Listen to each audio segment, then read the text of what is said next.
Angoulême, janvier 93. Planant de phylactère en bulle, c'est à celle dite New York que je fis la découverte d'une faune qui ne m'avait jamais été donnée de rencontrer lors de mes recherches. Leur territoire avait pour nom l'espace fanzine, et leur comportement éveilla chez moi le plus vif intérêt. C'est afin d'enrichir les archives de mes concitoyens zoologues ou autres que je décidai d'étudier d'un peu plus près les mœurs de ces mammifères peu ordinaires. Voici donc le modeste mais non moins étonnant résultat de mes observations. Gare aux morsures.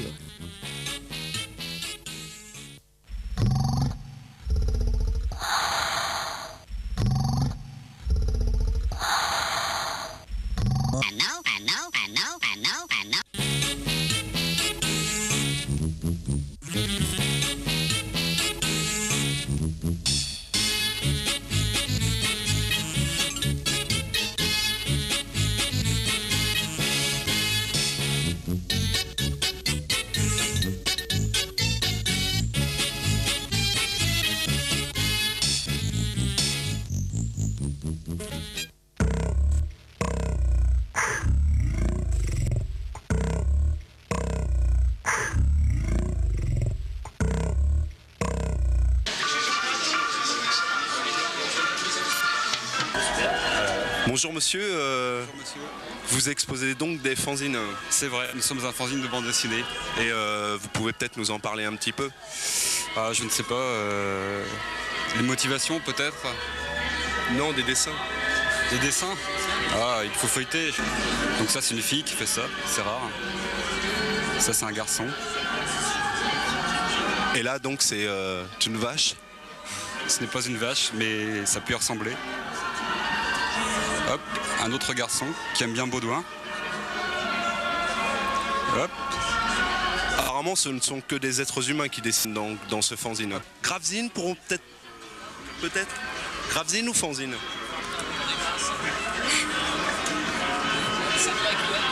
Non. Et donc vous venez de sortir un petit 45 tours. Quel 45 tours? Voilà, le 45 tours. Ou Kexdolochi. Lui c'est le grand schtroumpf on l'appelle aussi. Le grand schtroumpf noir. Et voilà. Parlez-nous un peu de votre maison de disques. On a faim, ça s'appelle. Ah, on a faim. Nice, hein. Photo, format 45 tours, quoi. Bon, photo, oui, photo. Il y a des photos, oui. Après, punk. Bière et punk, bien sûr. Ensuite, on a fait un sort. Maintenant, on fait un label avec désert culturel, plusieurs compilations. Et puis, tout ça, quoi. Compilation antifasciste, contre le service national. Et la dernière s'appelle Pogo avec les loups. Voilà. Par rapport aux 500 ans de Renaissance, voilà.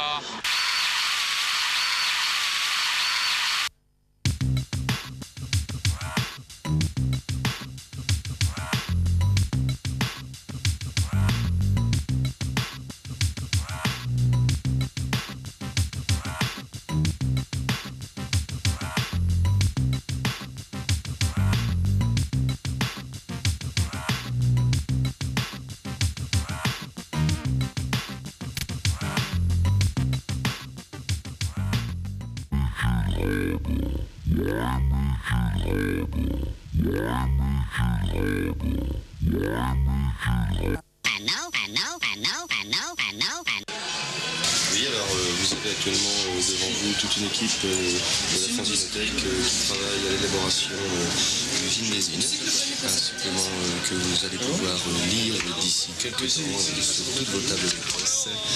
Adieu. J'écris pendant 10 minutes, quoi. Puis après on voit comment on peut Donc, exposer. attends, des dessins d'as au milieu là. Si on met le poster, ça veut dire que la page 1, 2, 3, 4, 5. Ouais, à page 4-5, on met le poster de base. Et voilà, elle est faite. Une page de fini.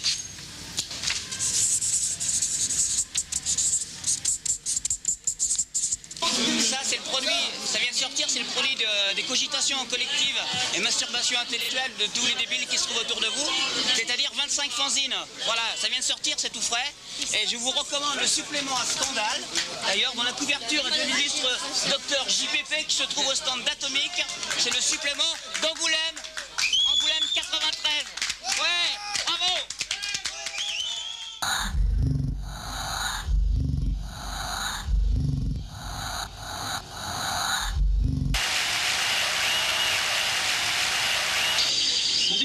Une ville paisible et heureuse. D'ailleurs, ses habitants ne sont pas moins paisibles et heureux. Où tout semble respirer la joie de vivre, l'insouciance et la gaieté. Derrière les collines, un verdoyant synthétique, mais néanmoins chatoyant, la terre gorgée de soleil transfuse encore son sang chauffé dans les lourdes grappes de muscade.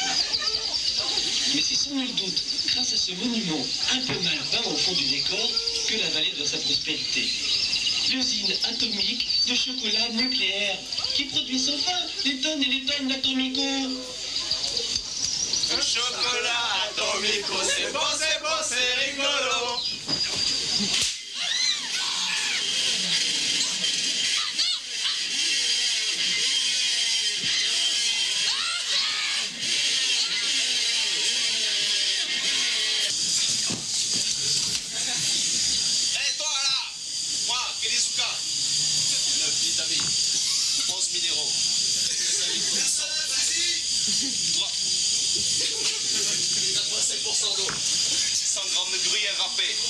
Oui, toi, sur le sang de mes ancêtres, je jure de te faire mordre la poussière. Oui, la poussière, ça m'a sodomé.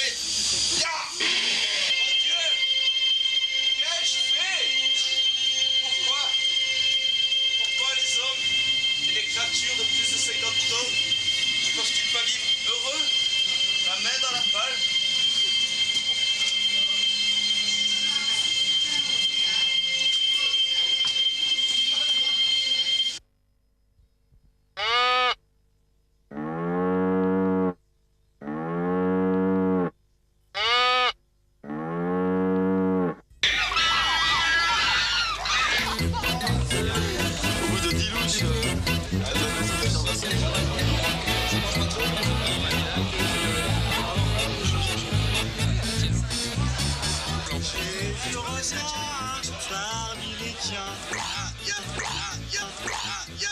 Écoute, tu sais, ici c'est une chaîne de télé privée, il faut faire très vite, tu connais la minute, combien ça coûte. Alors, est-ce que tu as quelque chose à dire à la télé?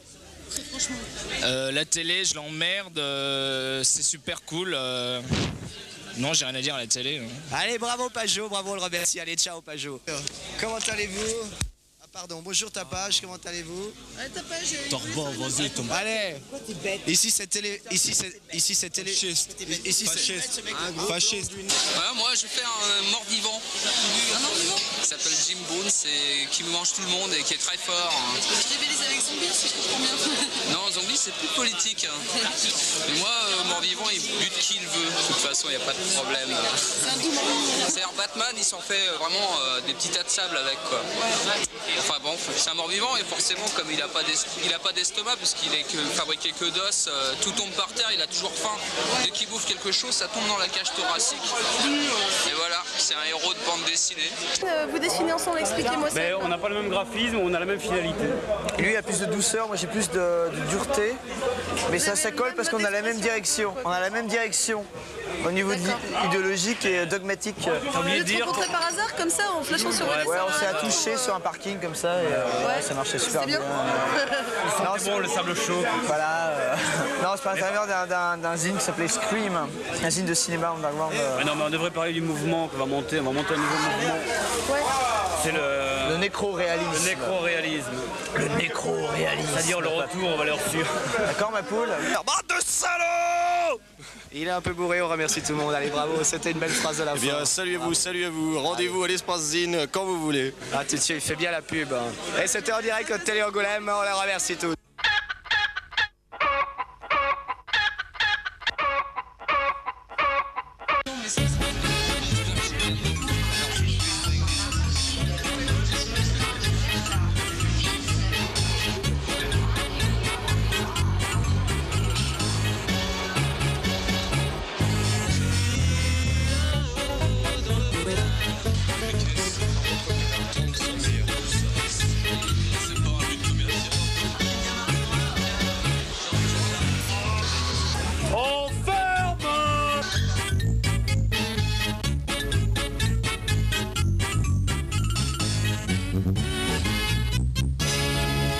Zine.